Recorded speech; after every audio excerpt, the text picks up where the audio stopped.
When I first saw her message, I read it twice to make sure I wasn't imagining it. Back on Monday, I'll explain later. That's all my wife, Clara, wrote. No emojis. No details. No warmth.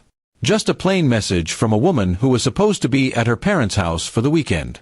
My instincts told me something wasn't right. Clara was never the type to leave things vague. For years, she'd text me every hour when she was away.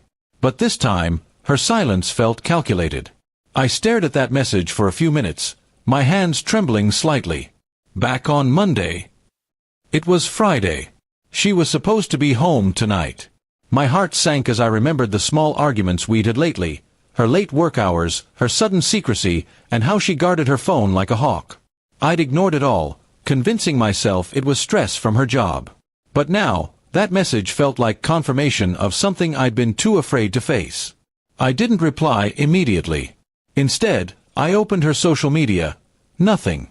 No new posts, no tags. I checked her location app, but she had turned it off 2 days ago. That's when I realized she'd planned this.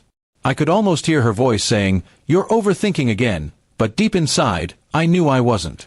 After an hour of pacing, I finally texted her back, "Don't bother explaining later. Enjoy your trip. It'll be your last one as my wife." Then I turned off my phone and walked outside to get some air. It felt like my chest was caving in, but at the same time, there was a strange calmness in me, the calm that comes when you stop pretending everything's fine. When I turned my phone back on 20 minutes later, there were already 12 missed calls from her. Then the phone rang again. I didn't answer. Another call. Then another. She didn't stop for the next hour. I finally picked up, not out of curiosity but to end the noise.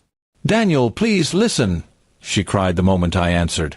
Her voice sounded panicked, not the confident tone she used when arguing. "It's not what you think. I swear I can explain everything."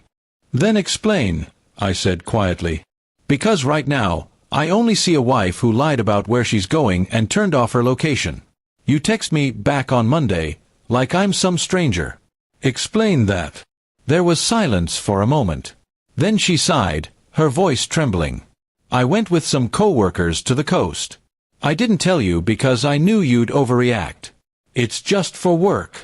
Work trips have hotel bookings, itineraries, and managers involved. I cut her off. Send me proof. Otherwise, this call ends here." I could hear shuffling on her end, as if she was moving around or whispering to someone. Then she said, "I can't send anything right now. My phone's about to die." That excuse broke whatever patience I had left. "Then let it die," I said, and hung up.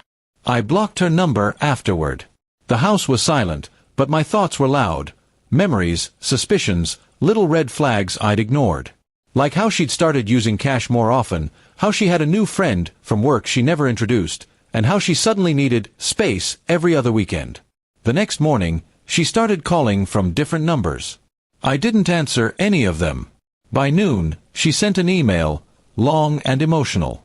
She admitted she'd gone to a beach resort with a male coworker but insisted it was innocent and professional. She said she panicked because she knew how it looked. But her words only confirmed what I already knew. Guilt always sounds like justification. I didn't reply to her email. Instead, I went to my lawyer. By the end of the day, I had already started the paperwork. I wasn't angry anymore, just exhausted. A love built on lies dies long before the papers are signed. On Sunday night, she came home earlier than she said she would. I heard her car pull into the driveway and her hurried footsteps at the door. When she saw me sitting in the living room, she froze. She tried to smile, but her eyes were swollen from crying. "Daniel, please, can we talk?" she whispered. "There's nothing left to talk about," I said calmly. "I already talked to my lawyer." I handed her the envelope, the divorce draft. She opened it with trembling hands, her tears falling silently onto the pages.